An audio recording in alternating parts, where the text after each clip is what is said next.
Thank you very much. It's an honor to have a friend of mine here, Viktor Orban, the Prime Minister of Hungary, and he's done a fantastic job. He's a very powerful man within his country, but he's also beloved. They love Viktor, and people that know him do. He's run a really great country, and he's got no crime, he's got no problems like some countries do, but probably has a couple of things that I don't know about, maybe that I don't want to know about. But he's a very special person. I've known him for a long time. We're going to be talking trade. We're going to be talking a little bit of Russia, Ukraine. We'll be talking about energy and energy prices.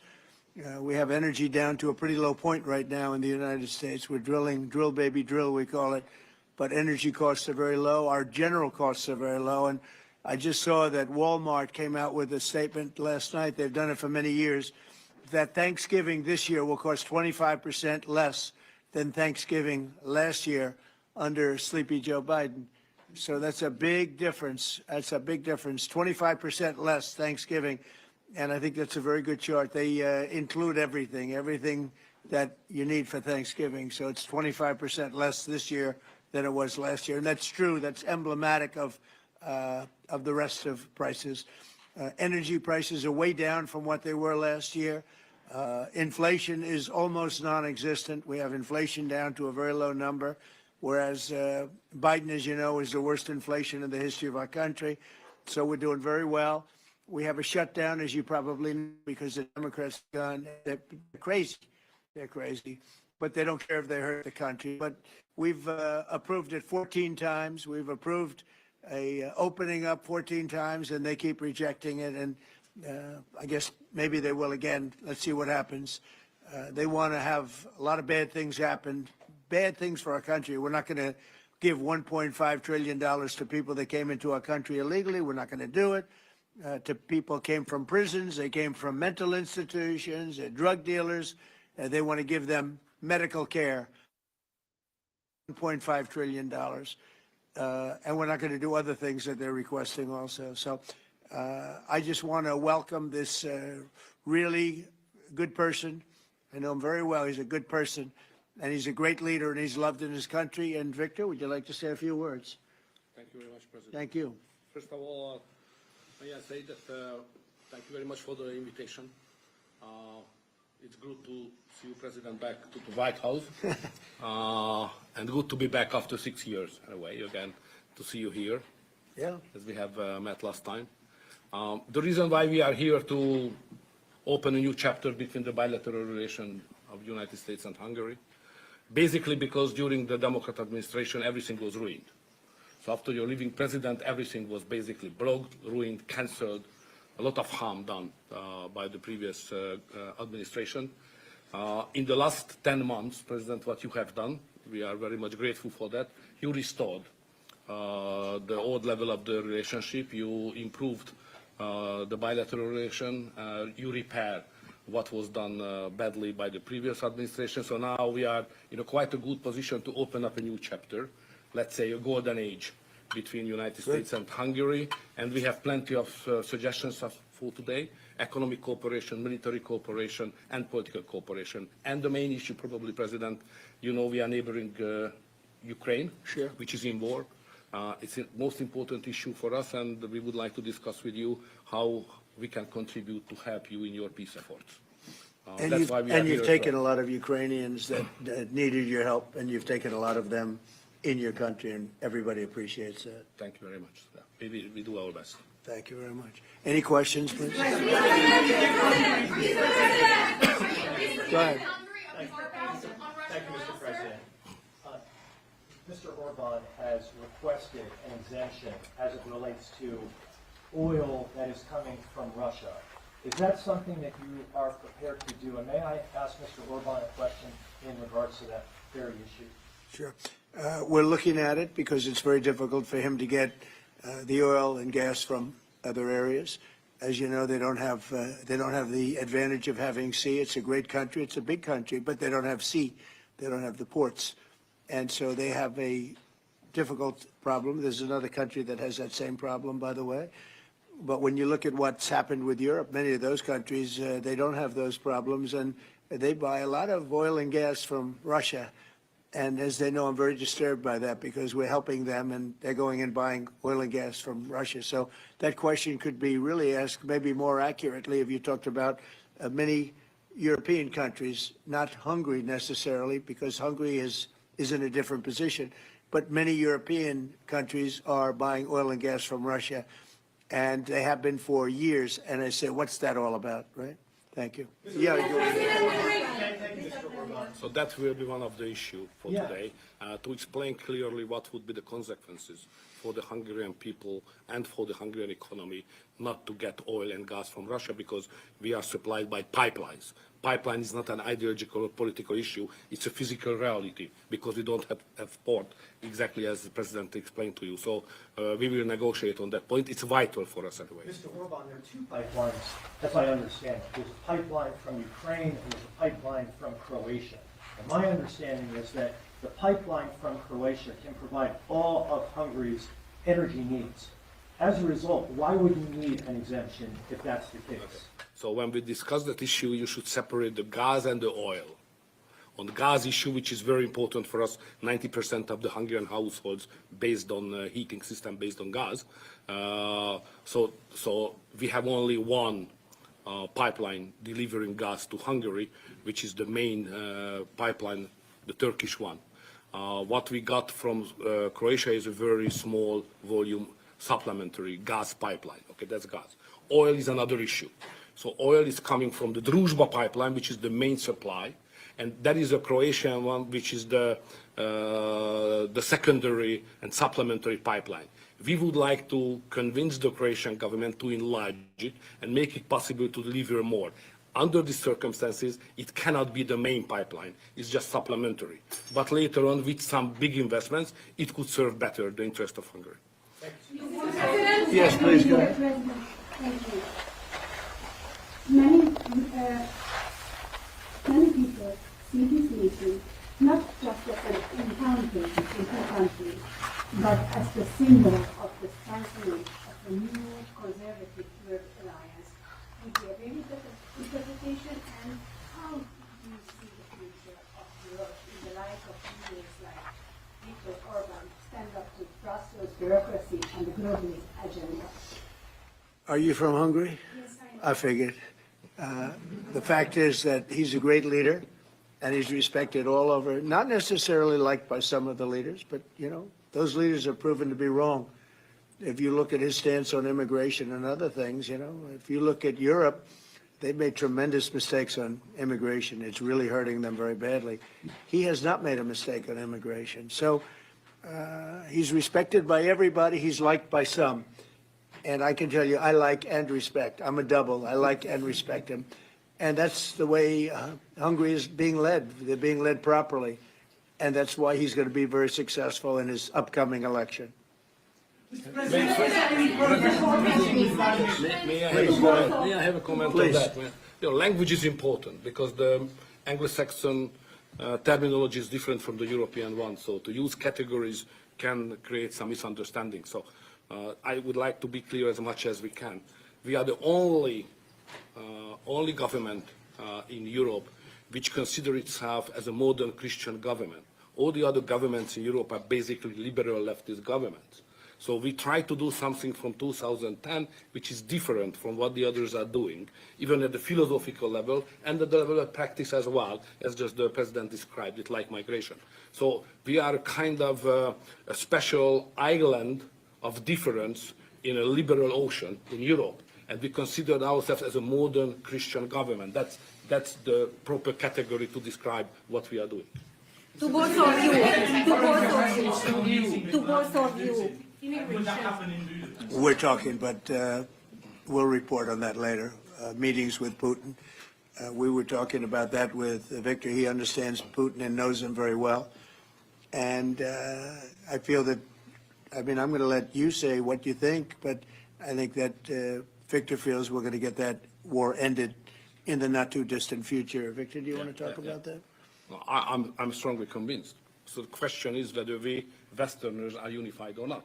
The problem is that the President has huge peace efforts, which are just splendid and very positive for the European continent and all the peoples of Europe. But at the same time, we are not unified because Brussels and the Europeans has a different approach to the war.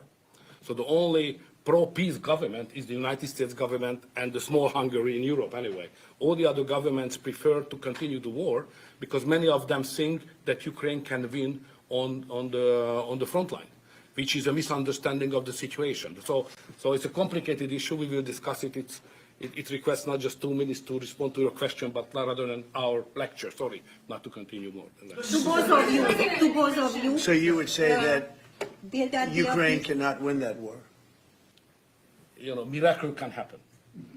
Yeah, that's right. To both of you. In that Yeah, BOP go ahead, summit. Thank you, Mr. President. What is your message to the EU, because from Hungary, and the EU want to impose their woke policies on Hungary? What is your message? Well, I think they should respect Hungary and respect this leader very, very strongly because he's been right on immigration. Look what's happened to Europe with the immigration. They have people flooding Europe all over the place, and it's hurting it. It's the crime rates are way up. A lot of bad things are happening. His crime rates are very low. They're the same as they always were, which is very little crime because he's kept it the way it should be. Europe, I mean, I don't want to go into individual countries. They're all friends of mine, everyone. As you know, in NATO, they voted to go from 2% to 5%, and you know that nobody thought that was possible. And we had just about almost, other than Spain, a unanimous vote. No, I think that I think they respect him a lot. They don't agree with him, but actually, inwardly, I think they probably do agree. What he was right on immigration. They were wrong. They are flooding Europe with people from all over the world, and Europe is becoming a different place. And I tell the leaders all the time, you better stop or you're not going to have Europe anymore. It's a very dangerous thing they're doing. May I have a reflection on that? So on migration issue, just for clarification, in Hungary, the number of illegal migration is like that, zero, because we have a crystal clear system. If somebody would like to come to Hungary, first he should ask for that. If he gives the permission, they can step in. Nobody can step on the territory of Hungary without having a permission from the Hungarian authorities. This is the regulation, simple, while working. What is the consequence of that? We are under sanctions, financial sanctions of European Union, because we don't let the illegal migrations to come to Hungary and to the European Union as well. So we have to pay, just to inform you, we have to pay every day 1 million euro as a punishment to the Brazilian budget because we stopped the migrants. This is the absurd world we are living now in Europe. To both of you. Go ahead, please. Here, Yes, Thank go you ahead. so much. Thank you. I'd like to ask what do you think, what do you believe after this meeting? Can you have maybe, or the European Union will have another opinion about, just because of this penalty, another opinion about Hungary because of the immigration and because of this kind of politics, which is not that strictly as the European directs. What do you believe? Yeah, where are you from? I'm from Hungary. Okay. I do have that conversation with them, and I respect and like them. You know, they're all friends of mine. I think pretty much every single leader in Europe is a friend of mine. We get along really well. They've done everything I've asked them to do with NATO, et cetera. The only thing they continue to do is buy oil from Russia. That's not too good. But I told them they should respect this man. They can also learn from Viktor. Viktor has had a very hard stance on, more than anything else, immigration or even illegal immigration. He literally has accepted no one over the years. Think of how much greater these countries would be if they didn't have the tremendous crime that has come in with the immigration. People just flowing into Europe. They've got to stop it. And not only stop it, they have to reverse it. They have to get them out. We've done that here. We have 0 people coming in now. The borders are closed. We take people, but we take them legally. But we've done it very strongly, and we're moving hundreds of thousands, millions of people out. We had, of the 20 million people, 25 million, nobody knows even what the number is. They never knew. Biden had no idea. He had no idea. I don't believe he had any idea what was happening because he wasn't about open borders. But we had open borders, and we had millions of people come in, and they were coming in from jails. They were coming in from mental institutions. They were coming in as drug dealers. We had 11,888 murderers. Half of them committed more than one murder. We're getting them all out. We're getting them out. He doesn't have that problem, but Europe does have that problem. Other parts of Europe have that problem. So, I tell them all the time, I stick up for Viktor Orban. Not a lot of people do because in many cases, they're jealous. They wish they did what he did. They would have no problems if they did what he did. And I have a bigger heart than anybody, but, they've destroyed some of those countries. Some of those countries had no crime 10 years ago, and now they have quite a bit of crime. And I would say that I don't know anything about your crime levels, but I would imagine they're very low. Down. Huh? They're very Not down. too high, right? No, it's very down. One of the best in Europe. I had a feeling. Sorry, may I have one remark? Sure, please. No. Just a clarification as well. I'm not here to ask how President Trump to manage my conflicts or our conflicts with the European Union. This is our matter, so we will do it. What we need is a golden age, to open a golden age of the United States-Hungarian relationship. That's the biggest help we can get from the United And States. maybe Europe too, we can include Europe. It's going to get more difficult. So inside the European Union, we will manage all of our affairs. To be the most possible humble guy, yeah? But I'm the longest serving Prime Minister of Europe. I survived all the Prime Ministers who attacked us. And I'm sure we will survive next years as well. So we will manage our conflicts successfully. Mr. President, please. One question for you, Mr. President. One question for the Prime Minister. Speaking of Europe, last month you said that you would not withdraw U.S. troops from Europe, yet 2 weeks later, the Pentagon announced, decided to withdraw significant number of troops from Romania. So have you changed your mind, or the Pentagon ignored your assurance? No, they don't ignore anything that I say. What they do is we make changes. We move. It's the same number, total number, but we move people around. I happen to like the Romanian people. I think they're great people. And Pete, you may want to suggest something right there, please. Absolutely. No, nothing was uncoordinated with the White House. It's all part of the view that we have of Europe, and there will remain troops in Romania, but there's some change in how we rotate and how many we rotate. And the relationship with Romania is very good, right? Very good, and we've coordinated all this with Secretary General Ruta, with throughout EUCOM, throughout our allies. Everyone was notified in advance. The relationship with Romania is very good.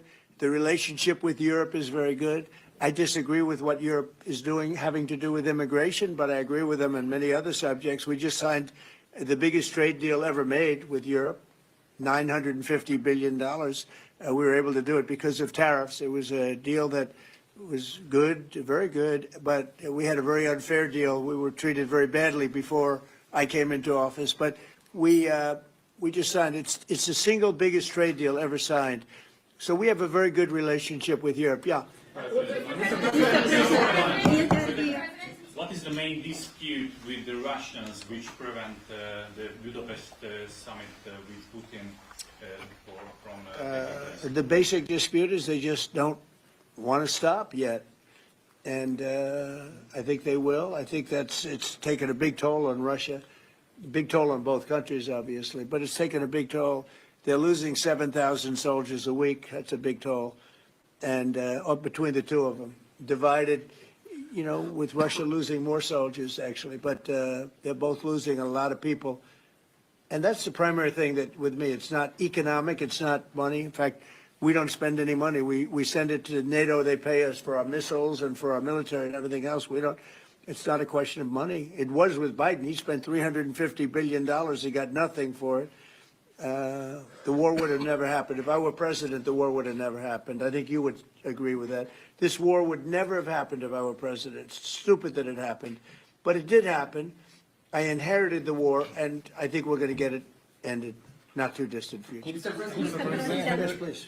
So no question that if that time the name of the United States president would have been Donald Trump, there would be no war between Ukraine and Russia. That's clear. But what we are speaking about here is more than that, because without the pressure coming from the United States government, I'm speaking 2022, the Europeans would not take that hard line what they have today on the war. Remember that big countries of Europe rejected to be involved more than just sending some, humanitarian issues. So the pressure coming from the United States to be more pro-war in Europe. So that's the fact of the history anyway. So we have to restore something which was ruined and created from here, and that's the reason why I understand absolutely the devotion of the president now to do everything to stop the war, because that would be not that deep without the previous government pressure from here. So the reason why I'm here to be as much as helpful I can to contribute to the peace efforts of the president, because that was an enormous mistake what we have done, the Western world several years ago, and we have to stop it, and it's common responsibility. Biden actually pushed for that war to happen. Okay, if you can believe it. Nobody can believe it, but it's one of those things. And now look what happened. Look what's happened to Ukraine. It's a much smaller country. A lot of people are dead. You take a look at it's a whole different world over there. And Russia has not been helped very much by that war either. They lost a tremendous number of soldiers and people. Look, that war should have been a 1 week war. I don't know why it's taken. This is 4 years. Should have been 1 week. Should have been over with, but it would have never started. Should have never started. And I would have solved the problem without giving up anything. Ukraine would have remained as is. So there were tremendous mistakes long before I got there. I inherited that mess, so we're getting it solved, along with the 8 wars that we've already ended. Mr. President, What is our Will interest that- cultivating better relations with the EU leader or Orban? I think I can do both. There's no reason why I can't. I get along well with the European nations. We are still a member of the European Union, so it's easy. Yeah, and by the way, he's a member in good standing, I guess, although they penalize him every once in a while. But he's a member in good standing with the European Union, so he's a member. He's a part of it. But I get along great with him. I get along very well with them. I agree with him on immigration much more than I agree with them. But I agree with, a lot of the things in Europe he also agrees with.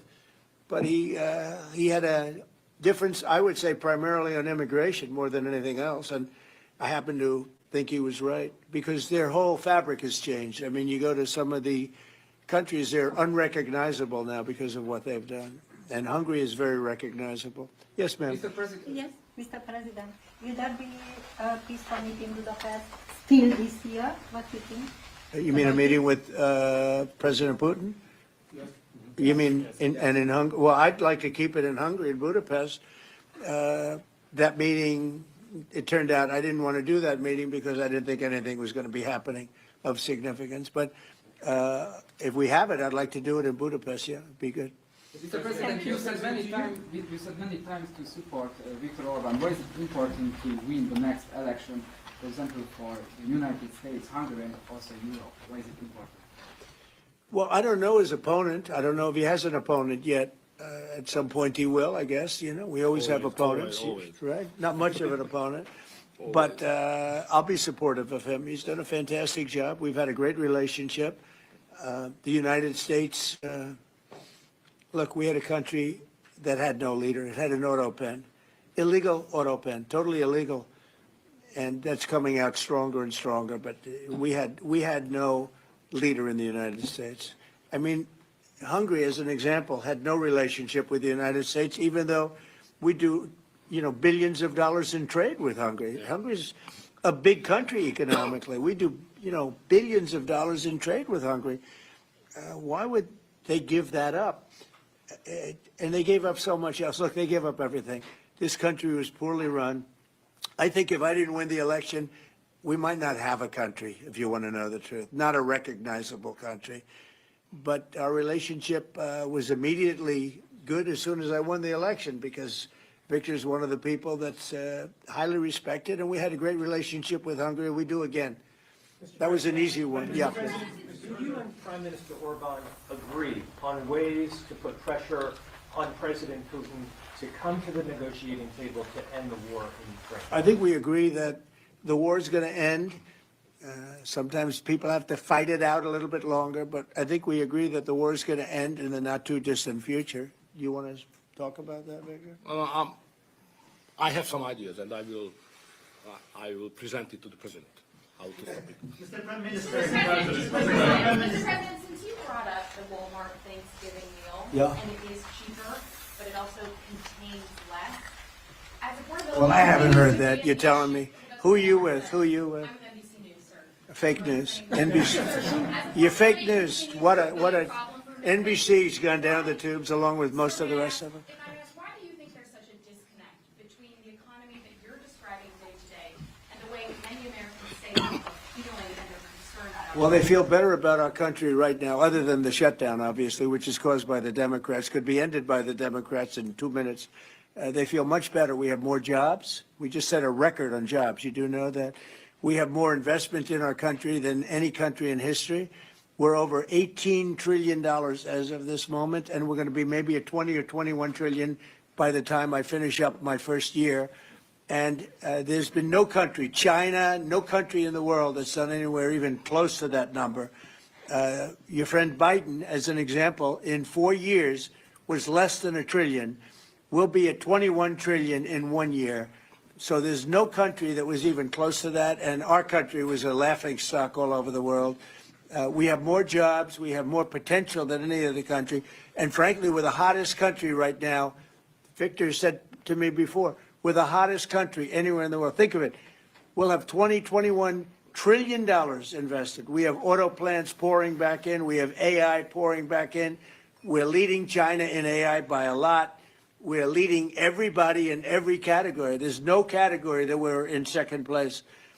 So I just heard this yesterday that Walmart said that the Thanksgiving was 25% more expensive under Biden. That's to me, that's a big number, because Walmart's respected.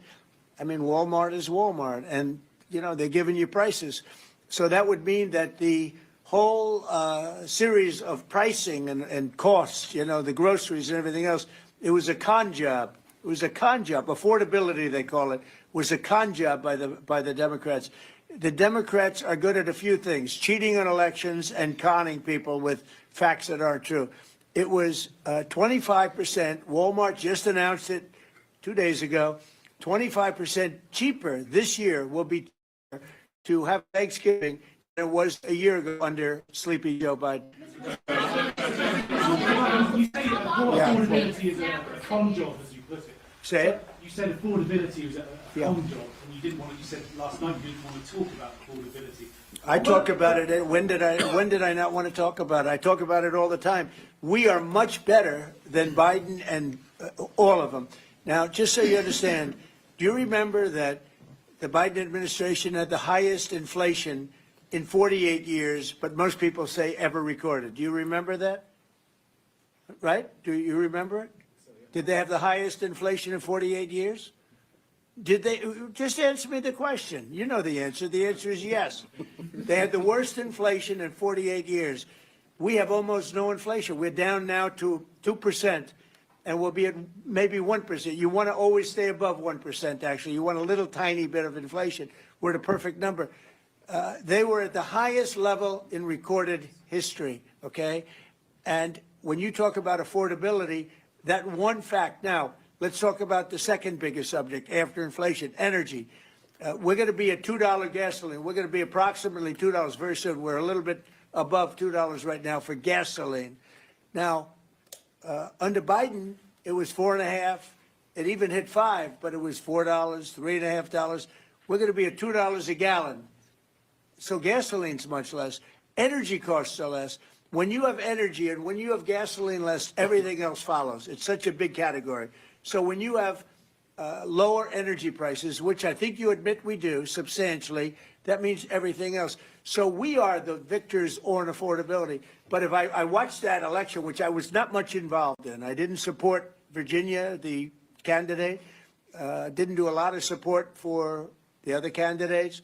They asked me about Cuomo, and I said, well, it's a question, do you want a thug or do you want a communist? I mean, that was my response. So I wasn't involved in that stuff too much. But I will say this, if you look at affordability, which they campaigned on, they lied because they talked about, oh, prices are up. No, prices are down under the Trump administration, and they're down substantially. Energy prices are down by 30, 35, 40%. Gasoline is way down. And the other big thing is inflation is way down. The biggest thing is inflation. The second biggest thing is energy. Energy is way down. And what's also down? Gasoline. Also, the biggest thing is inflation, and it's way down. We took over a mess, the highest inflation in recorded history. Some people would say 48 years. I'll take either one of them. But I believe it's the highest inflation in recorded history. That alone makes it impossible for them to have done a good job affordability-wise. And one other thing. When I came into office, Victor, 2 days into office, they were screaming at me about the cost of eggs. I was there for 2 days. Eggs had quadrupled. And I said, listen, I just got here. Let me check it out. And they were right. Eggs had gone up by 3-4 times.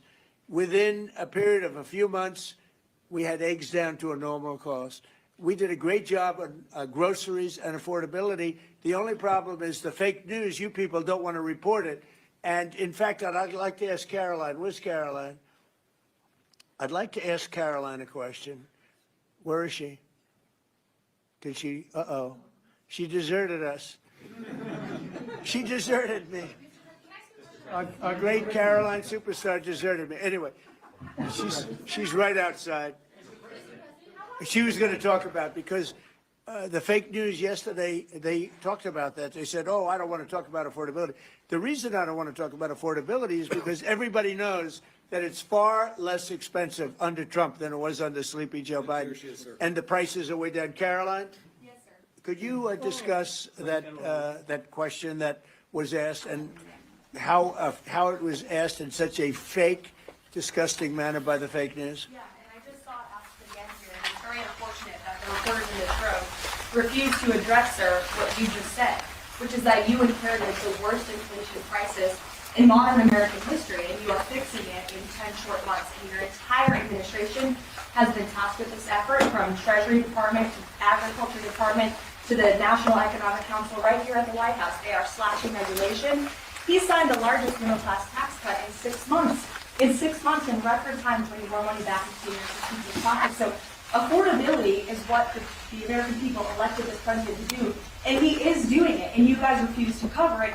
And you refuse to cover that the previous administration created the worst unaffordability crisis in American history. And I've been watching the TV all day saying that he doesn't want to talk about affordability. That's what he's working on every day. And that's what I'm talking about right now. But you know why they refuse to cover it? Can I get Because her they're for fake someone? news. That's why. Go ahead. Can I get her someone? Sure.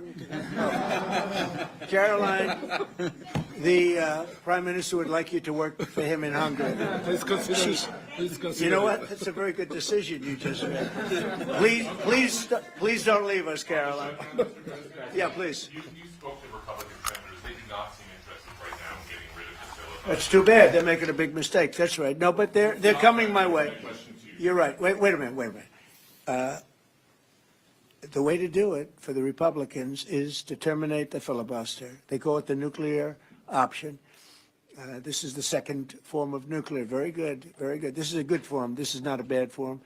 I would have been in favor of that a long time ago. But you know the Democrats are going to do that. And most of you will admit the Democrats are going to do that. So why aren't we doing it? And I think only a foolish person would be against that, especially when you realize that these are crazed people. These people are absolutely crazed, Trump derangement syndrome, whatever it may be.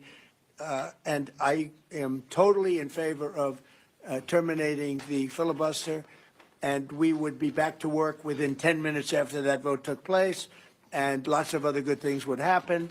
And it doesn't make any sense that a Republican would not want to do that. If they're not going to do that, then it seems like you'd have to make a deal with Democrats to end the shutdown. Here's some of the things that we'd pass if we terminated the filibuster. Voter ID, no mail-in voting, no cash bail, no men and women's sports, no welfare for illegals. You could go on and on. This is 2 pages of things we'd do if you did that.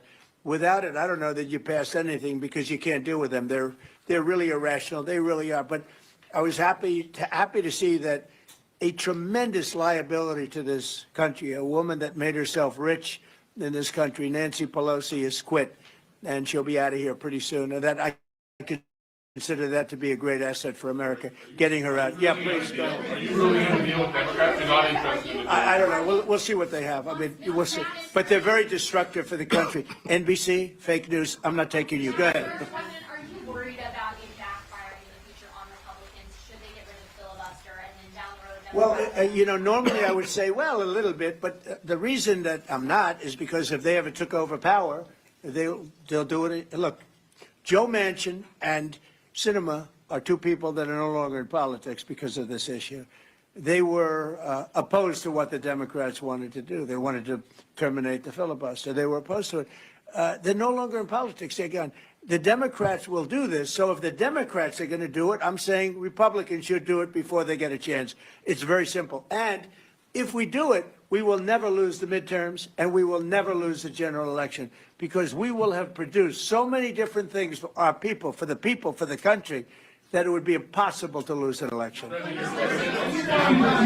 bubble. Are you worried about an AI bubble? No, I love AI. I think it's going to be very helpful. So many things are happening with it. And in addition to which, we're leading China, we're leading the world in AI. We're building massive electric plants that the companies themselves are building for their plant. I've given them the right because we need so much electricity for that. And just the word is electricity, believe it or not. Double the electricity that we currently have in the country for just the AI plants. And I've allowed those companies to rebuild and build electric plants along with their facility. We're getting approvals done in less than a month, sometimes in 2 weeks for massive, beautiful, massive buildings. And no, I'm totally in favor of it. I think it's really going to be the wave of the future. And we're leading the world. We're leading everybody by a lot. How long do you think the shutdown will last? Mr. Orban, President, how long do you think the shutdown will last? I don't know. It's up to the Democrats. The Republicans have voted 14 times to open up the country, and the Democrats have voted 14 times to hurt the country, really. They should approve it, but they might not. That's why I like the fact that we terminate the filibuster. If we terminate the filibuster, the country will be open within 10 minutes after that termination because we'll take a second vote, which is the opening of the country, and the Republicans will vote to open the country. That's one of the reasons, not the major reason, by the way. I think it's less important than the other things that we get. But if we terminate the filibuster, the second vote that we will take will be to open up the country. It'll take 10 minutes and the country will be open. Is there any room for bipartisanship? Because it seems like that's the main purpose of the filibuster, is to create some sort of compromise. Well, it didn't work, obviously. So You're right. That was the purpose of the filibuster, bipartisanship, but that didn't work. So are you saying the next 3 years in Washington there shouldn't be? Well, no. If the filibuster is terminated, we will have the most productive 3 years in the history of our country. If the filibuster is not terminated, then we will be in a slog with the Democrats, and very little for either party will be done. So it's a good thing. Thank you very much, everybody. Thank you very much.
Normally I would say, well, a little bit, but the reason that I'm not is because if they ever took over power, they'll do it. Look, Joe Manchin and Sinema are two people that are no longer in politics because of this issue.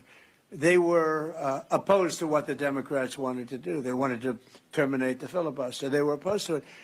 They're no longer in politics. They're gone. The Democrats will do this. So if the Democrats are going to do it, I'm saying Republicans should do it before they get a chance. It's very simple. And if we do it, we will never lose the midterms and we will never lose the general election because we will have produced so many different things for our people, for the country, that it would be impossible to lose an election. AI bubble. Are you worried about an AI bubble? No, I love AI. I think it's going to be very helpful. So many things are happening with it. And in addition to which, we're leading China, we're leading the world in AI.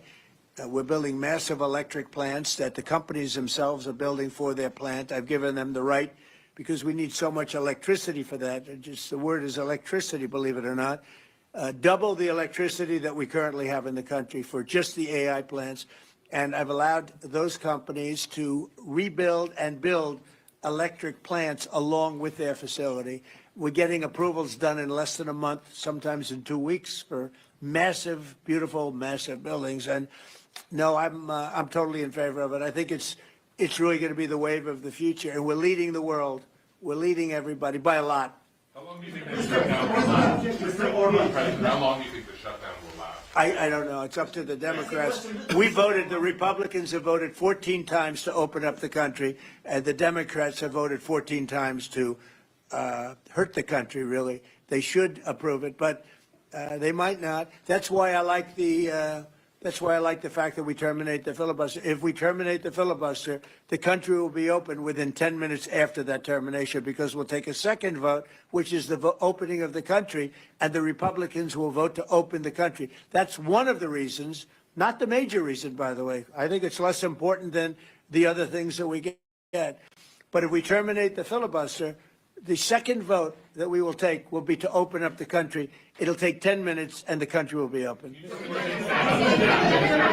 any room for bipartisanship? Because it seems like that's the main purpose of the filibuster, is to create some sort of compromise. So Well, it didn't work, obviously. So how You're do you right. encourage That was the bipartisanship? purpose of the filibuster, bipartisanship, but that didn't work. So are you saying the next 3 years in Washington there shouldn't be? Well, no, some level of- if the filibuster is terminated, we will have the most productive 3 years in the history of our country. If the filibuster is not terminated, then we will be in a slog with the Democrats, and very little for either party will be done. So it's a good thing. Thank you very much, everybody. Thank you very much.